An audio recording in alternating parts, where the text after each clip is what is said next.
Sobre planos de saúde, uma questão que afeta muitas pessoas que têm planos de saúde empresariais ou em grupo e sofrem com um reajuste que é diferente do plano de saúde individual ou familiar. É isso mesmo, Fabrício? Boa tarde. Boa tarde. É isso mesmo.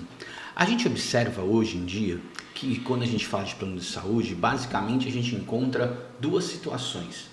Aquele plano de saúde individual ou familiar, que é aquele plano de saúde comum que as pessoas conhecem, e aquele plano de saúde que a gente chama de plano de saúde empresarial ou coletivo, que são aqueles que são feitos por CNPJ. Nem sempre é uma empresa, muitas vezes é uma associação, Sim, né? Uma congregação de pessoas. Né? Isso. Nessa situação específica que a gente fala, o que acontece? Essa questão do primeiro plano de saúde, individual ou familiar, é feito no CPF de cada um, individualidade.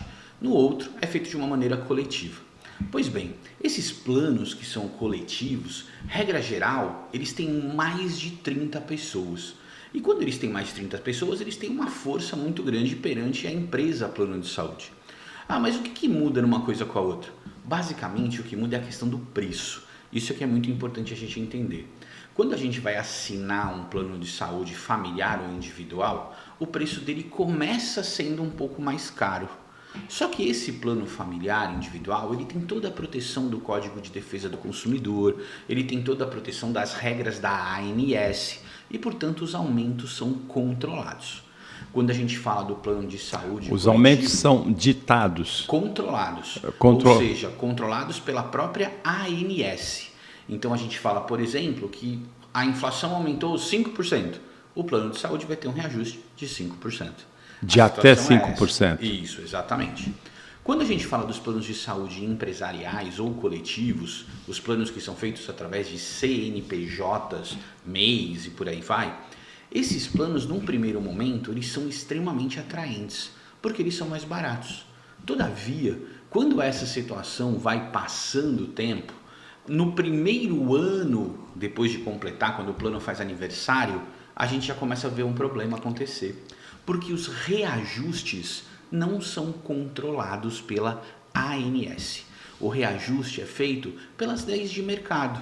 O reajuste é feito pelas tabelas dos planos de saúde, pela análise do hospital, pela própria análise do grupo que existe. De repente, o meu grupo de pessoas não usou muito o plano de saúde, então o reajuste é um pouco menor. Se o meu grupo de pessoas usou muito o plano de saúde, aí na verdade o reajuste vai ser maior. Basicamente, é esses os problemas que a gente encontra de primeira linha. Só que hoje existe o quê? Existe um plano de saúde que a gente chama de plano de saúde coletivo, porém ele é um falso coletivo. O que é isso? Vamos supor que eu, quando fui fazer o plano de saúde, eu queria fazer o plano de saúde para minha família. Só que eu cheguei lá e eu vi que os preços estavam um pouco altos para o plano de saúde familiar. E aí o corretor fala assim para mim, você não tem uma MEI? Você não tem um CNPJ? Vamos fazer o plano através do seu CNPJ, que ele é um plano mais barato no começo. E todo mundo acaba topando por fazer isso, porque o preço realmente é muito mais em conta. E aí a gente faz isso. Na hora de aumentar, ele vai aumentar pela questão do CNPJ, então vai ser mais alto. E aí começamos a encontrar vários problemas. Por quê? Porque ainda que esse plano, Paulo, realmente seja um plano feito por CNPJ, na verdade, ele não é um plano coletivo, ele é um plano falso coletivo.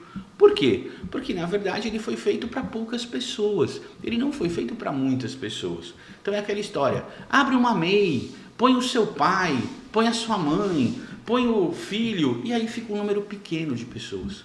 Na última pesquisa que foi feita pela ANS, 6 milhões de pessoas são filiadas a planos de até 5 pessoas. É o falso coletivo. Exatamente. E aí começa a discussão de quanto eu pago, né? Eu vou ter que pagar, por conta de ser um plano por CNPJ, esse aumento que é feito livremente? Ou como ele é um falso coletivo, eu vou ter que pagar o valor que seria daquele plano familiar? O Poder Judiciário se demonstrou extremamente sensível com uma situação como essa.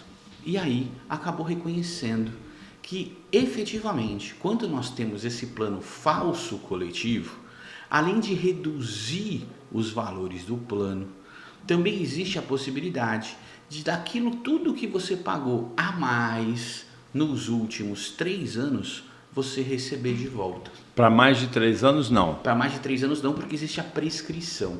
Antigamente se falava nos últimos 5 anos. Todavia, o Poder Judiciário tem reconhecido que os prazos para poder receber de volta são os últimos 3.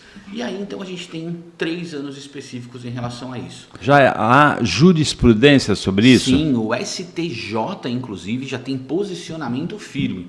Não é uma decisão de primeira instância ou uma decisão dos tribunais de São Paulo. Falso coletivo, devolve dinheiro a mais. Exatamente. E reduz o valor para o valor adequado de acordo com a ANS.